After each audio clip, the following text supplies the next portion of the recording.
in osmosis. I am not. You need to speak, okay? We have 15 seconds left. What time is it? Bubble time. How are we going to know there's 15 seconds left? You're going to bring a watch with a seconds hand. You're going to bring four other things as well. We'll teach you that later. But don't forget a watch with a seconds hand. It doesn't make any noise. And when you hear 5 minutes, what do? Turn to the last page, right down to the exact same. Go back to where you were. And then when you keep checking, when you keep going, when you have 15 seconds left, hammer bubbles. Just go in a straight line. But I have a tip for you. If you're bubbling in math, don't bubble the far right bubble, the E or the K choice, the far right choice. Why? Occasionally, that answer choice is cannot be determined. And cannot be determined is never correct in math after number 40. So presumably, you're only hitting bubbles after 40. If it's bubble time. Hopefully we're not bubble timing it at number 15, number 40. And if you guess the far right bubble, the E or the K bubble, you're throwing away your guess, because occasionally it'll be cannot be determined, and that'll never be right after number 40. Is that kind of helpful? So in math only, guess the far left 4 bubbles, A, B, C, or D, never the last one. And then in the other 3 sections, English, reading, and science, guess whatever you want. Favorite letter, diagonal, whatever. All right, Sierra, out loud, can you read page 1? All multiple choice. All multiple choice. Good news. Only 4 choices per question, except for math, which is 5. When you truly do not understand, there is no penalty for guessing the wrong answer. So let's get it down to 2, and then make a choice. Circle. Make a choice for each question. We've already covered that. Keep rocking, Sierra. You're awesome. Should I read the directions? In life, always. Only see, don't spend the valuable time. You'll soon know this test and its directions fully. Scoring 1 to 36. This is not golf. High score wins. Now, when should I take the ACT? You two seniors. Is it Kai? Kai, is that your name, my dear? Hi. Kai. Gotcha. You and Sierra circle December where it says senior year, and underneath that write down 14. And circle December 14th and write down my life. Because that's a major opportunity. Now, Sierra, you write down December 14th and circle for junior year. But then here's what I want you to do. I want you to take the June test for sure. Circle, you gotta be circling this stuff. Circle June, and then circle February and April together and write down choose one. So you're going December 14th, February or April, and June. You're going 3 times this year. If you want to do February and April, you're awesome, but at least 3 times. Then, senior year, circle September, and then October is optional. You get that, Sierra? So you're going 3 times this year, at least twice next year, for a total of 5. I love it. All righty, colleges don't care if your score goes down. They just care what your highest score is. With all this opportunity available, if I were you, I would take it every test the rest of this junior year and all 3 in the fall. After December, scholarship money is all given up, is all spoken for. Okay, after December, senior year. So December is usually the last one that counts. Why jump your score? When scholarships get into a 4-year college, avoid remedial classes. Remedial classes are very bad. You don't want those. And you can waive yourself out of them by getting a high score. I'm on page 2. Here we go. We're going to start with English. See at the top where it says hammer the grammar? You will learn to love that phrase. It is a phrase to live by. Circle right below that where it says grammar questions. About 80% of the questions within the ACT English section are grammar. So it's 80% grammar. What percent is it content? 80% grammar? 20% content. Sierra is the only one participating. We got to get involved here. So it's 80% grammar, 20% content. Now, we're going to cover all grammar rules in like 1 hour. Now, normally there are 22 grammar rules. You will notice here that grammar rule 9 is excluded. And what else is missing? Grammar rule 21 is missing. Why? Those grammar rules don't appear very often on the test, and they're kind of fancy. And I wanted to synthesize this course down to just the bare essentials to make sure you score above a 20. Now, Sierra, you're already there, but this will definitely help you as well. If you want to go beyond this, we can chat. But this, I've synthesized, like in math, we don't cover every math concept because there are a couple, 3 or 4 math concepts, they might appear once on the test and they're awfully complicated. So this is for students to make sure you get above that 20, and then at least when you're ready, you go to the regular course, it's 12 sessions, and you'll get everything. Alrighty, but this will make sure that in a short amount of time, we get what you need to do well on this test. So here we go. Now, before we dive into the grammar rules, and every time we cover a grammar rule, I want you to put a check next to it.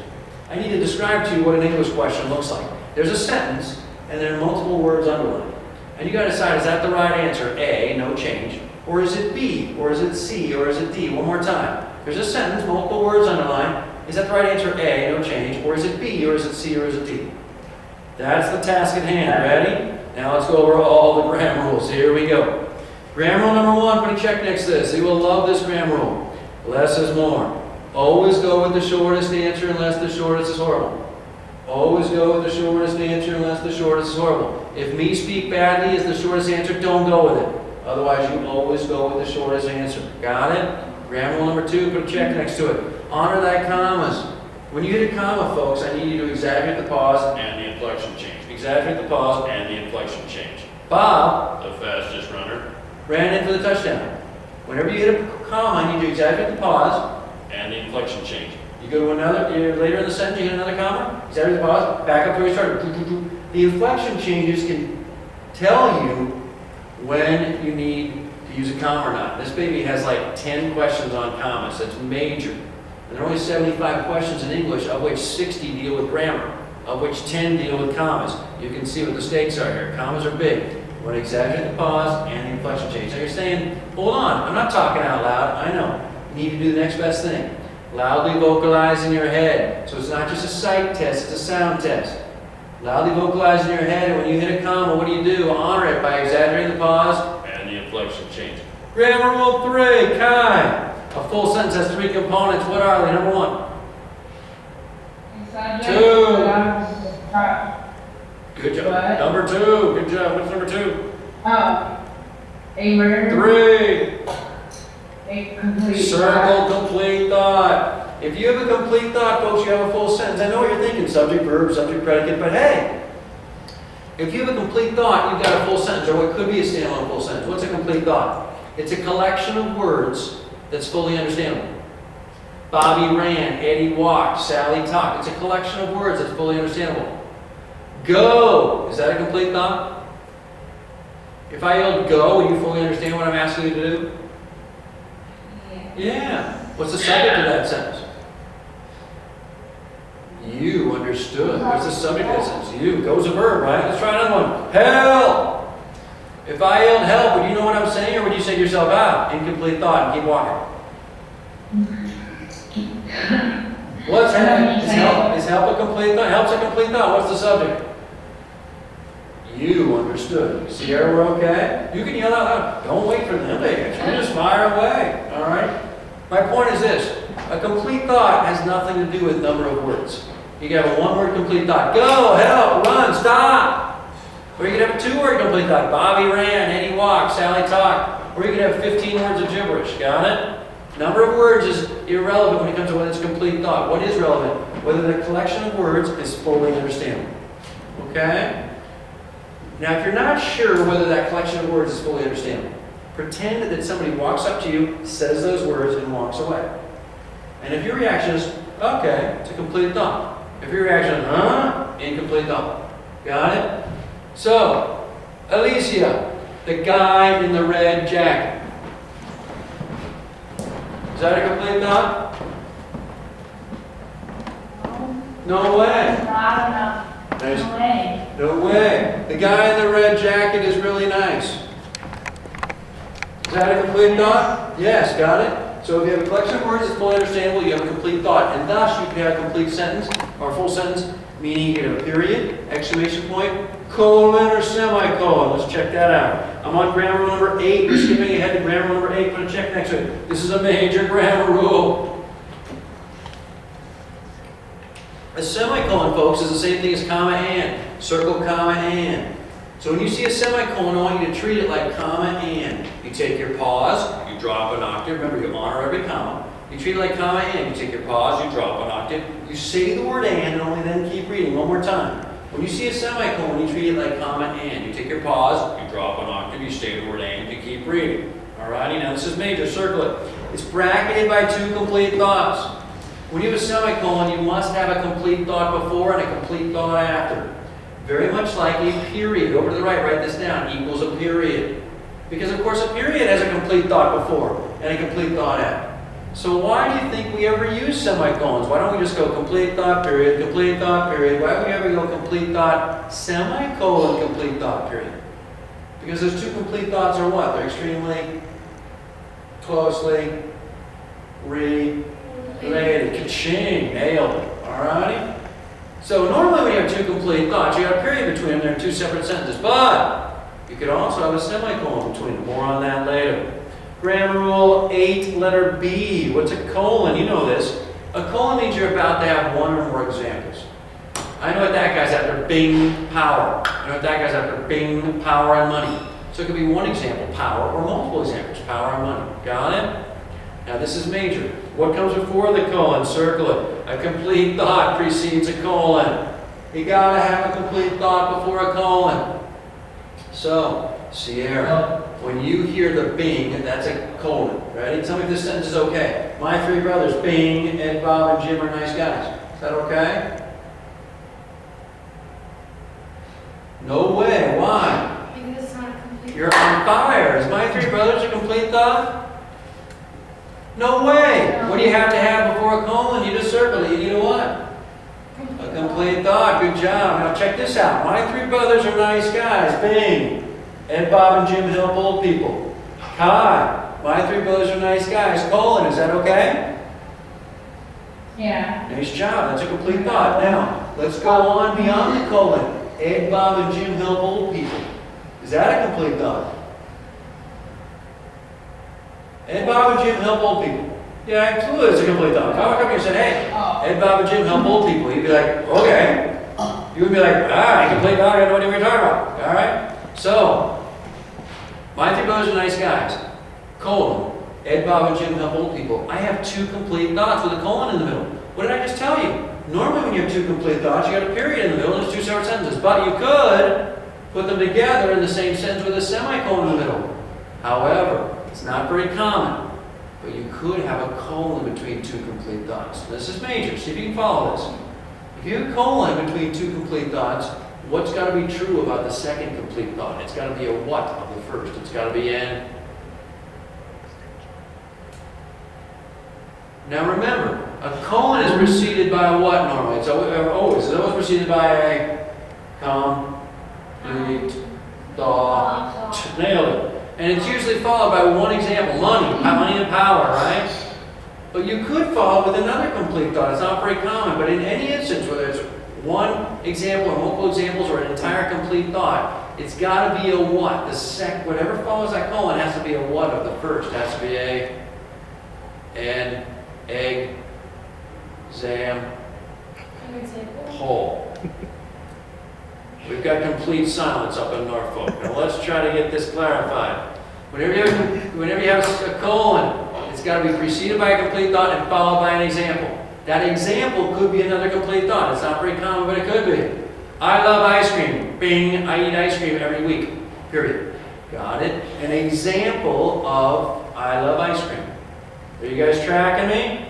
Little head nod is okay. Or you can do one of these babies, and then I'm like, all right, I got to teach it again. But like just staring with no head movement or eye movement, I can't figure out if you're following. You're with me? Kai? Or we can go to signals. Like if you understand, give me one of these. If you don't understand, give me one of these. And then I know we got to go over. Or give me one of these. Whatever you want. All right? Okay. Or Alicia. All right. And Sierra, you didn't tell me too. They were going to go. All right. Now, we're on grammar rule 8, letter C. A hyphen or a dash, you know that is the same thing as a comma. But you may not know this. It's also the same thing as a colon. Circle that baby. I know what that guy's after. Colon, money. I know what that guy's after. Dash, money. Both are fine. In fact, dashes are rarely wrong, which is why they rarely test you on them. Let's go to grammar rule 13. I'll give you an example of how a dash could be incorrect. Very unusual. When you have extra information on grammar rule 13, you can throw 2 commas or 2 dashes around it. One more time. When you have extra information, you can throw 2 commas or 2 dashes around it. What do you think I mean by extra information? Words that you can take out of the sentence and you still have what left? You still have a complete thought. Sierra's nailing it. A complete thought. Alicia's nailing it. Kai's nailing it too. All right? Extra information. Your English teachers would call this a positive. The test never tests you on grammar jargon like a positive, gerund, gerundive, infinitive, who cares? So I invent language that's easier to remember. If you have extra information, words you can excise, cull from the sentence, and you still have a Complete thought. We throw 2 commas or 2 dashes around it. 2 commas or 2 dashes around it. Now let's take a look. I'm on 13 letter A. The guy in the red sweater, my dad, is slipping pancakes. The guy in the red sweater is slipping pancakes. You don't need my dad. It's extra. So what do you put around it? 2 commas or 2 dashes. Not one of each. 2 commas or 2 dashes. Got it? I'm trying 13B.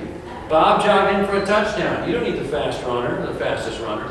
You throw the fastest runner in there, what do? You throw 2 commas or 2 dashes around it. Very cool. Now, extra info. When you can take it out of the sentence, you throw 2 commas or 2 dashes around it. Let's look at the black box there. Can you read it for me, please, Alicia?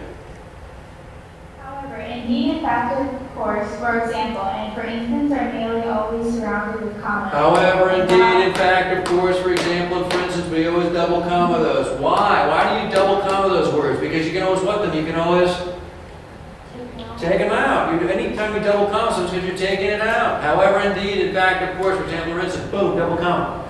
And though when it equals however, circle that. And though when it equals however. If they're testing you on commas, and there's a though, all I want you to do is take out the though and plug in however. And if however works, just treat the though like you would however, double comma. For example, the answer though is easier than you think. The answer, however, is easier than you think. Ah, that works, so double comma though. Though she arrived late, she's still finished. However she arrived late, no, wacko. So however, indeed, in fact, of course, for example, for instance, double comma those, and though, double comma it only when you can substitute however for it. Feeling it? Kai? Okay. Grammar rule number 12. Prepositions begin prepositional phrases. Let me go left to right for you. About the class, above the door, across town, after the game, against the wall, around, back, along the carpet, among the parents, at the deli, behind the counter, before the class, beneath the table, beside the car, between the friends, beyond the horizon, by the street, down the avenue, during the game. Those are all what? Those are all prepositional phrases. They begin with prepositions and they end with what? Carpet, table, game, class, parents. Those are all what? Those are all things, nouns. Very nice. Those are all nouns. Now, before I tell you more, let's circle some of the toughest ones. Circle of. Of is a preposition. You got to know that. Circle between. Basically, circle all of those that are in bold or underlined. Circle to. We often think that to is just an infinitive verb, like to run, to walk, to hope, to jump. Yeah, it is, but it's also a preposition for a prepositional phrase. To the window, to my house. Got it? 12b as in boy. Prepositional phrases begin with prepositions and end with nouns. But never have subjects. Circle that, baby. Never have subjects. That noun in the prep phrase is never the subject. Why? Why don't you write this down? Because prep phrases don't matter for grammar. Because prep phrases do not matter for grammar.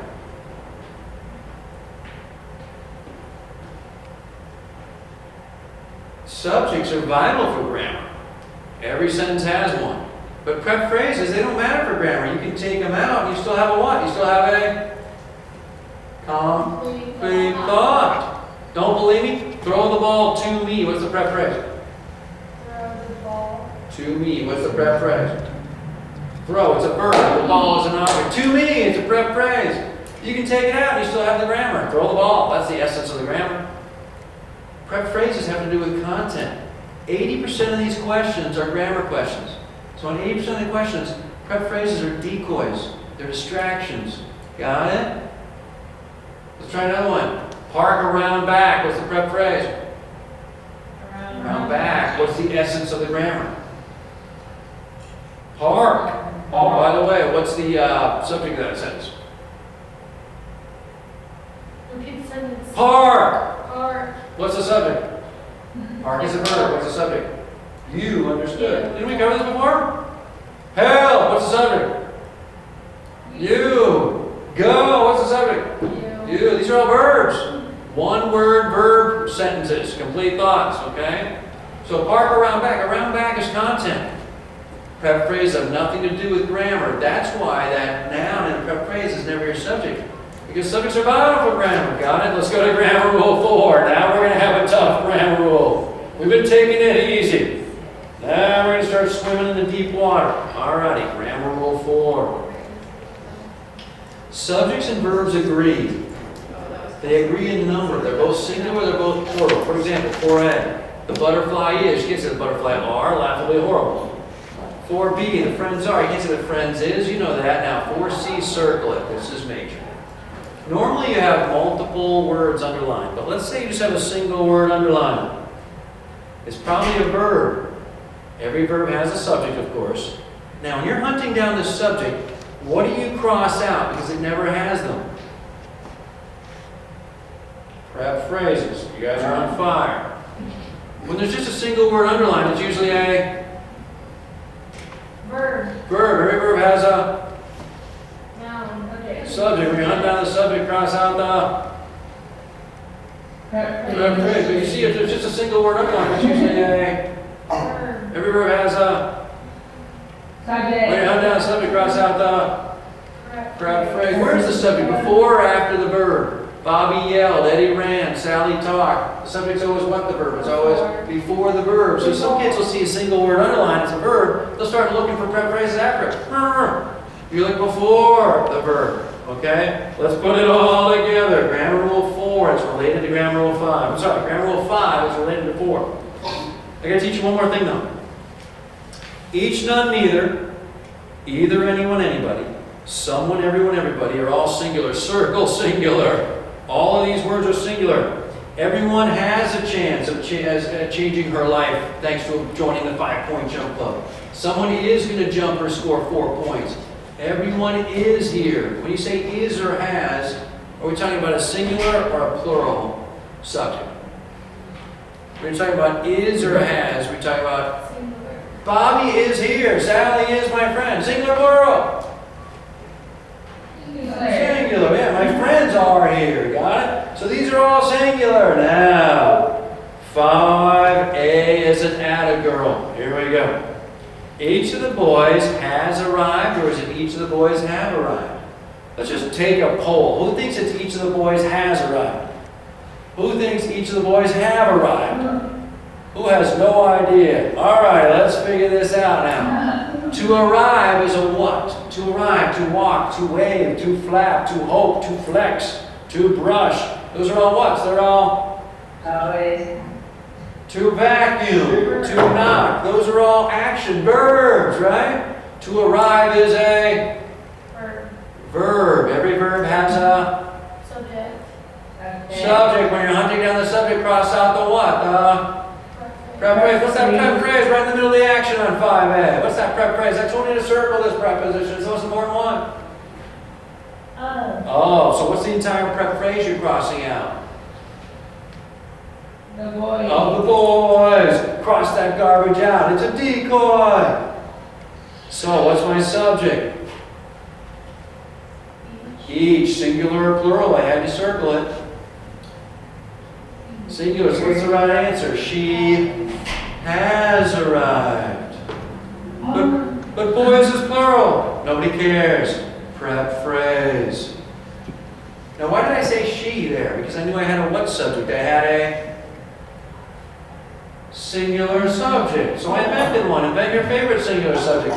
He, she, tractor, whatever. Let's try another one. B as in boy. Neither of the teams is any good, or neither of the teams are any good. Who thinks it is? Who thinks it's are? Who is afraid to participate at this point in the class? It is.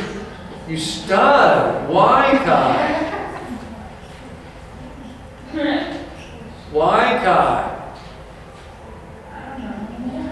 It is. Wait, what? I was so excited until you said I don't know. Now, is or are is a what?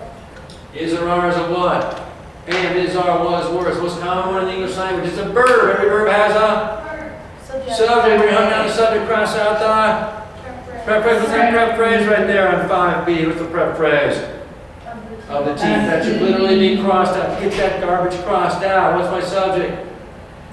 Neither. Singular, plural, and circle it. Singular. She is good. But teams is plural. Nobody cares. Prep phrase. Let's do one more. Is it none of them whines about homework or none of them whine about homework? I don't know either, but I know what to whine is. To whine is a what? To whine, to walk, to run. It's a verb. Every verb has a subject. Cross out the. What's that prep phrase right there? Oh, then cross that decoy out of there. It's a nightmare. What's the subject? None. Singular, plural, and circle it. Singular, what's the right answer? She whine about homework. Is that English? What should it be? She winds up about homework. Whines with an S.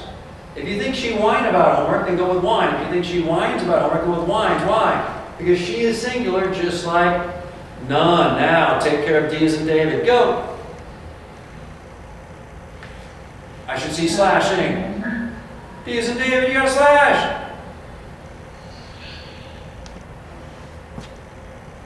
To get is a what? Verb. Every verb has a Subject. cross out the. What's the prep phrase right there you crossed out? Of the cars, what's my subject? Neither. Singular, plural. Singular, what's the right answer? She. Get. She get? She gets good gas mileage. But hold on, cars is plural. Nobody cares, prep phrase. Getting the hang? Couple more grammar rules, then guess what we get to do? We get to start hammering questions. I don't blame you for your passion. Just stay calm for a little while longer. We're almost there. Feeling it, Kai? Alicia? Are you like, give me that test right now? I don't blame you. Stay loose, stay calm. Now, when you take the test, not only wear the Hammer the Grammar t-shirt, wear some eye black. That'll send a message. Now, here we go. We're on grammar rule number 6. A couple easy grammar rules for you. Apostrophes show ownership. If you have one owner, apostrophe S. 2 or more owners, S apostrophe. You know that. One girl's dreams. Where's the apostrophe? Before or after the S? Before. 2 girls' dream. Where's the apostrophe? After. Nice job. Now, grammar rule 6, letter C. Circle it. Men's, women's, children's, and people's are always apostrophe S. The men's team, the women's vote, the children's playground, the people's choice. Got it? Always apostrophe S. Kai, I would have circled that, my dear. Grammar rule 6, letter C. You did? Yeah. Falsely accused, bad teaching. Grammar rule number 7. Now, whenever you have a contraction, just say both words. It is, you have, you are, they have, we have, he is, they are, who is. Always say both words, you'll never miss it, whether it's underlined or not. Now, circle 7B. If they say, hey, what if we change was not to wasn't? What's the impact? He was not there. He wasn't there. Circle that 7B. It's less emphatic, less formal, less urgent. Now, 7C. Who is versus whose? Who is versus whose? You guys take care of I and double I. Go.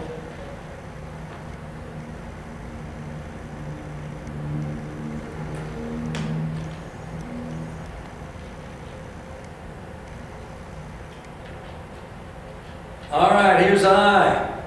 There is the guy who is an achiever, not a slacker. That worked fine. Circle who apostrophe S. Let's do the second one. There is the guy who is effort should lead to many scholarships. Is that English? No. So the second one should be who, S-E. You guys get both of those right? Always say both words, you'll never miss it. All right, we got a couple more grammar rules to do. Grammar rule number 10. Grammar rule 10. How to put 2 sentences in one sentence. Now, normally, when you have 2 complete thoughts, you put them in 2 separate sentences with a period in the middle. But you may jam them together into one sentence if you'd like. But you may not just have an and between them. You may not just have a comma between them. You need both or a semicolon. One more time. Normally when you have two complete thoughts, you put them in two separate sentences with a period in the middle. But you may smash them together into one sentence if you'd like. But you may not just have an and between them. You may not just have a comma between them. You need both or a semicolon. Let's take a look at letter I. Ed went to the store and he bought some gum. Ed went to the store. Is that a complete thought? Yes. He bought some gum. Is that a complete thought? Yeah. Yes. You may put them together in the same sentence, but you may not just have a comma between them. You may not just have an and between them. You need both or a semicolon. Check this out. Ed went to the store and bought some gum. Ed went to the store. Complete thought? Yeah, bought some gum. Complete thought? Bought some gum. Is that a complete thought? No. No way. So you may not have a comma and between them. You must only have an and between them. One more time. Ed went to the store and bought some gum and picked up flowers for his mom. Bought some gum, picked up flowers for his mom. Can never be standalone complete thoughts. So it's just and, no commas. The moment I say Ed bought some gum and he then took a nap, comma and. Got it? 'Cause I have two complete thoughts. With me? Basically, circle grammar rule 10, and then circle grammar rule 8a just above it, and connect those two circles. Basically, it's the same grammar rule taught from two different angles. Semicolon, same thing as comma and, has to be surrounded by two complete thoughts. Grammar rule 10, if you have two complete thoughts, yes, you can put them in one sentence, but you may not just have an and, you may not just have a comma, you need both or a semicolon. Got the same grammar rule taught from two different angles. Alright, I got two more grammar rules. Grammar rule 14. Parallelism, you know this. Find the trend in the sentence and stay with it. She was walking, talking, and running. You may not say she was walking, talking, and ran. Double I, she walked, talked, and ran yesterday. She can't say she walked, talked, and was running yesterday. Got it? It's got to be past tense, past tense, past tense, or ing. Find the trend and stay with it. Parallelism, you know that. Final grammar rule for today. Grammar rule 17, circle it. The modifying clause, grammar rule 17. By the way, we've covered by far most of the grammar rules, certainly the most difficult ones. The modifying clause goes right next to what it modifies. Folks, when you have a modifying clause, once you hit that comma, we got to have what it modifies, the subject. Alrighty? Driving home, comma, what's got to happen right now? The subject, whoever's doing the driving. He drove slowly. 17b, a dedicated cellist. That's a modifying clause. Once I hit that comma, what do I need now? The subject is being modified. Rachel, got it? Waving to her friends, comma. What's going to happen right now? The subject, whoever's doing the waving. Sally, a strong woman, comma. What's going to happen now? The subject, Mrs. Smith. Got it? All right. So let's go now to page 4. So just turn the page. And right underneath grammar rule 22, let's go over the English strategy for grammar questions. Alicia, can you read them for me? Number 1. Read first time through with it. In or out. 2. Read slowly and read in or out. In or out. When I say in or out, I mean keep it or slash it. When you slash an answer, you just diagonally slash the letter itself. Don't cross out the whole answer. Diagonally slash the letter itself. 3. Circle shortened version. Hopefully by the time you get to C, you don't need to fully read the sentence again. You can just look at the answer and make a verdict. Keep it or slash. In or out. 4. Look at shortened versions with D. In or out. 5. Get it down to Circle, get it down to 2. That's major. The first time through, all we're trying to do is get it down to 2 answers. Now, this is major. ACT answers typically follow this pattern. One of them's the right answer, one of them's close, tempting, and the others are total losers. One more time. One of them's right, one of them's close. The others are losers. So the first time through, all we're trying to do is slash those losers, those ones that are immediately obviously horrible. So, what does this mean for your technique? First time through, if you think it could be right, obviously you keep it. If you're not sure, keep it. Don't agonize. Only reason you slash it the first time through is it's horrible. Got it? If you're not sure, keep it. Why? Hopefully we're gonna run into a bullseye that we know is right, or we'll be able to slash the other 3. Got it? So don't waste time agonizing until you're down to 2. So first time through, I don't know, keep. I think you could be right, keep. Oh, I know it's wrong, slash, slash. Get it down to 2. And then, number 6, armed with the 22 grammar rules, you know most of them. Reread each and make a choice. Circle that answer, bubble that answer, and then here's your quick check. That's right, we're not just going to fill in a bubble and then go to the next question. We're going to quick check every answer. And the English quick check is pretty logical. Just reread the sentence, plug in your answer choice, make sure it's right. So, read it first time through with A, in or out. Reread, plug in B, in or out. Then do a shortened version C, in or out. Shortened version D, in or out. Sometimes you got to read it all the way through, all 4 times. But, sometimes usually you just look at C and make a verdict, look at D and make a verdict. Get it down to 2. Armed with the 22 grammar rules, you know about 17 of them, 16 of them. Reread each, make a choice, circle it, bubble it. What's your quick check? Reread it one more time, plug in your answer choice, make sure it's right. All right, everybody look up here. Let's go over the grammar rules one last time. Honor thy commas, less is more. What comes before a colon? People should be yelling. Complete thought. What follows a colon? Complete thought. Examples. What comes before a colon?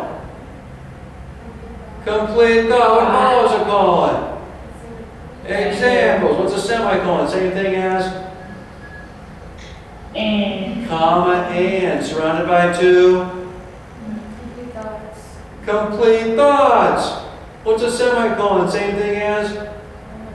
And. Comma and. Surrounded by 2. Complete thoughts. What's a dash? Same thing as a comma or a colon. What do you surround extra information with? 2 commas or 2 dashes, not one of each. When there's a single word underlined, it's usually a verb. Every verb has a subject. When you hunt down the subject, cross out the phrase. I was walking, talking, and singing. Parallelism. Find the trend, stay with it. Looking for help, comma. What's going to happen right now? The subject, Ed, found help. Can you ever have 2 complete thoughts in the same sentence? Yes! But you can't just have a what between. You can't just have a comma. You can't just have a and. You need comma and or a Colon. semicolon. Semicolon. One owner. Where's the apostrophe? Before or after the S? Before. 2 owners. After. What about men's, women's, children's, people's? Where is it? Before. What about contractions? Always say both words. Now let's go to our test booklet. It says 0964E. Alrighty, 0964E. Now, turn the page. I'm on page 14. Alrighty. Now, page 14 at the very top, circle 45 minutes. Page 14 should be that first page. Circle 45 minutes. Right below that in the text, circle 5 passages. Tough math question. How much time per passage? 9 minutes. Norfolkians, how much time per passage? 9 minutes. You guys are on fire. Siri, I love it. By the way, females who are good at math, kaboom, front of the line. On your applications, talk about how much you love math. Maybe you want to major in math or science. Either is really hot right now. And then if you get to college and you change your mind, those things happen. Don't lie. Accentuate your interest in math or science on the application. You've already got so many things going for you as it is. But why not just dogpile and throw more things on there? Just say about, because Sierra, you nailed it right away. If you're quick at math and get like a 25 or higher in math, talk about how maybe you want to be a math teacher. Or maybe you want to study environmental sciences or biology or physics. And then when you get to college, if you change your mind, those things happen. But if you say you're going to be like a Native American studies major, it won't be quite as cool as if you're going to be a math major. But you just do whatever's honest, okay? Don't listen to me. I'm just trying to tell you how the game is played. Maybe you go ahead and win it, all right? You're going to win it. You knock this test out of the park. That, I can trust you. Now, I need to go over certain questions. Let's do questions 1 through 5. All righty, here we go. Now circle where it says the potter's kiln. Why? Remember 80% grammar, 20% content. 80% grammar, 20% content. By circling the title of each passage as you arrive at it, if you get an early content question, you kind of know what it's about. Here we go. I'm going to read it out loud. Normally I'd just be loudly vocalizing in my head, but it's the same thing. Unbricking a kiln after a firing is like a person uncovering buried treasure. Keep or slash? Don't know, keep. The only reason you slash is you immediately have a strong visceral reaction. It's horrible, okay? Here's B. Unbricking a kiln after a firing is like someone uncovering buried treasure. Keep or slash? Keep it. Remember, only if you hear something horrible do you slash, otherwise you keep it. Here's C. Unbricking a kiln after a firing is like a potter uncovering buried treasure. Keep or slash? Slash. It sounds a little wacko. So when you slash an answer, a little diagonal line through the letter itself. Now omit is the same thing as delete, so it means you get rid of it. Let's check it out. Unbricking a kiln after a firing is like uncovering buried treasure. Keep or slash? All right, we're going to keep it. Normally you're down to 2. In this case, we're down to 3. Or are we down to 1? What do you think the right answer is? What's the most important grammar rule of all? Grammar rule 1. Less is more. Always go with the shortest unless it's horrible. Norfolkians, are you with me on this one? All right. So right next to the circle D and over to the right, write down GR1. GR1 stands for Grammar Rule 1. Now when you take the test, I don't want you writing down GR1, GR7, GR9. Just take the test. But on these practice tests, we're going to slam down the grammar rules. By the way, I'm hoping you don't just do the homework I give you, which is like 15 minutes between now and the next session. I'm hoping you do additional stuff. Do you guys know where you can find additional ACT questions? Let's write this down. Why don't you write this down somewhere in your curriculum or wherever? Just write down actstudent.org. Click on test prep. So you go on actstudent.org. That's where your parents went to sign up for the test. Click on test prep and then click on practice questions. So test prep and practice questions. And maybe the wonderful adults who care so much about you at each of your locations could just go on actstudent.org, click on test prep, click on sample practice questions. There's a full ACT there, and so you and your study partner could do those. Do one English passage, 9 minutes, review it. The answers are in the back. Then do another English passage, review it. Another English passage, review it. 9 minutes a pop. Don't do a whole section. 5 English passages. You'll make the same mistakes at the end as you did at the beginning. No. Small chunks. One passage review. Go over the ones you missed and the ones you guessed at. How do you know which ones you guessed at? No information. Whenever that bubble, we always fill in a bubble every question. But whenever that bubble is a guess, always circle the question number on the test itself. Why? If you finish early, you race back to your circled questions, right? But if it's a practice test, you don't just go to the ones you missed, you go to the ones you circled, because those are the ones you guessed. Kind of cool? So don't just do this wimpy amount of homework I'm going to give you. Go get additional questions and hang them around. Here's another location where you can get practice questions.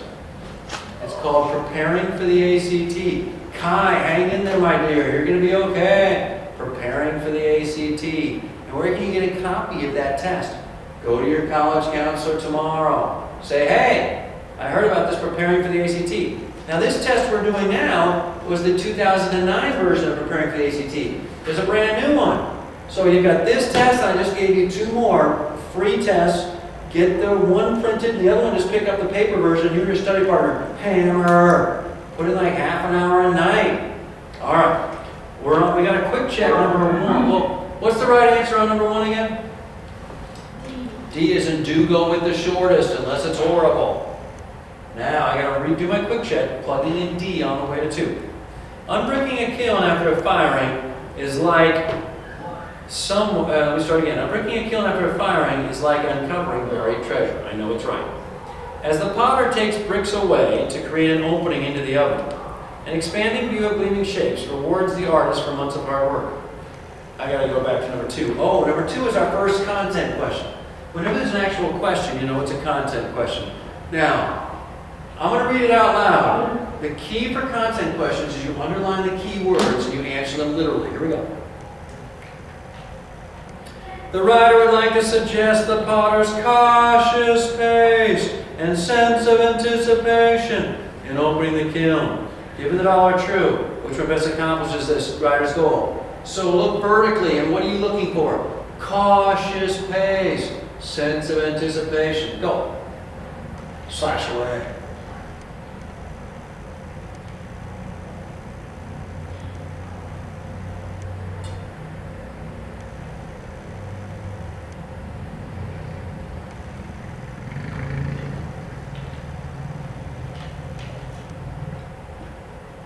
What'd you get there, Alicia? Which answer choice gives you the greatest sense of caution and sense of anticipation? I got no idea. Which one? I don't know. Let's look at it. As the potter takes bricks away to create an opening, does that give you a sense of caution and sense of anticipation? No. What do I do with A? Or F? I slash it. Here's G. As the potter removes bricks by hand to create an opening, does that give you a sense of caution and sense of anticipation, removing by hand? Keep it. Here's H. As the potter removes one brick at a time to create an opening, does that give you a sense of caution and sense of anticipation? Keep it. Here's J. As the potter expresses great anticipation and removes bricks to create an opening, does that give you a sense of anticipation and caution? No, that's wacko. Slash that garbage. Yeah, whenever they have the actual keywords in the answer as we're in the question, be very skeptical. So, look over at G and H again. Now, think literally here. Which one gives you a sense of caution and anticipation? What'd you go with, Kai? G, removes bricks by hand. So, when a potter is removing bricks by hand from a very hot kiln, that's showing caution. What's the right answer? Removes one brick at a time. H. Great caution. Alicia, you missed that too? What's going on out there? Do you see that now, my dears? All right. Don't, make sure you still get your common sense hat on. Hey, look at that potter. He's removing bricks with his hands. That's a great sense of caution and anticipation. Ah! He's moving one brick at a time. Okay, now that's caution. All right, I'm moving to number 3. As the potter removes one brick at a time to create an opening into the oven, an expanding view of gleaming shapes rewards the artist for months of hard work. I got a single word underlined. It's probably A. Complete thought. If there's a single word underlined, it's a verb. Every verb has a subject. Cross out the... What's the prep phrase right there? You're all crossing out. Gleaming. Shapes. So gleaming shapes is out of there. What's the right answer? You guys figure it out. Go!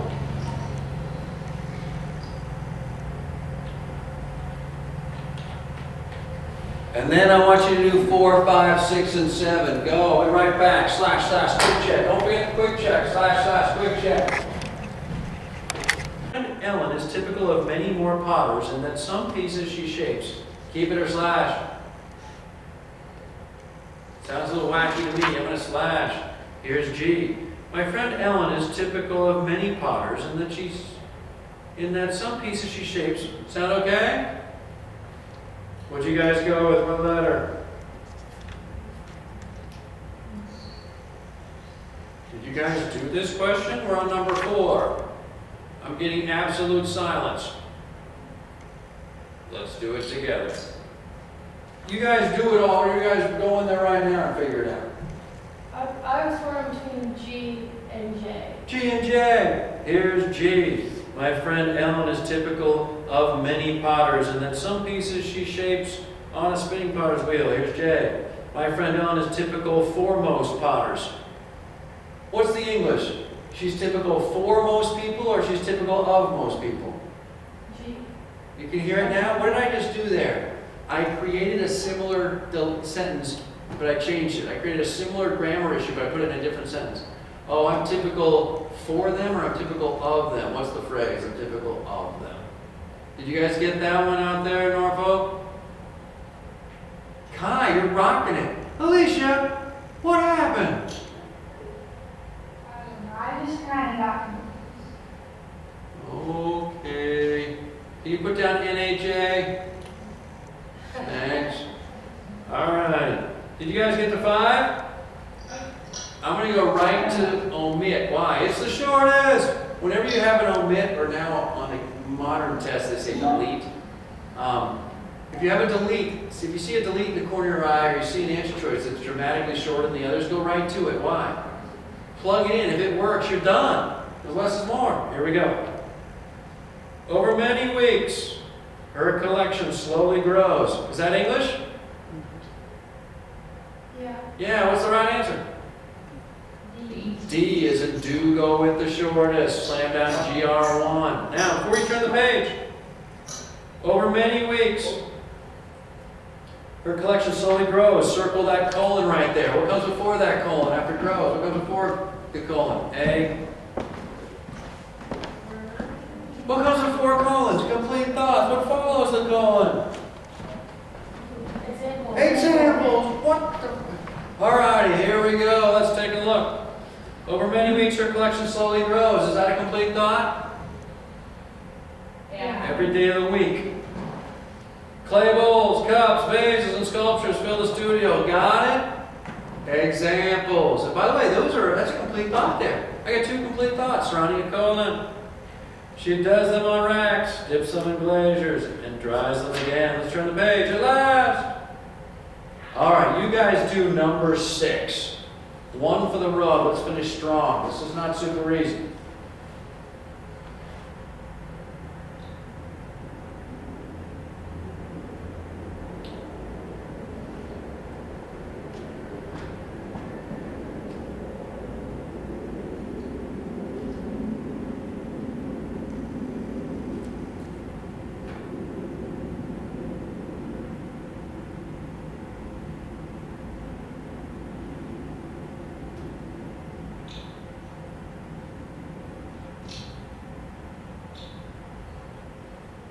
Alrighty, what'd you get there, Alicia? What letter on 6?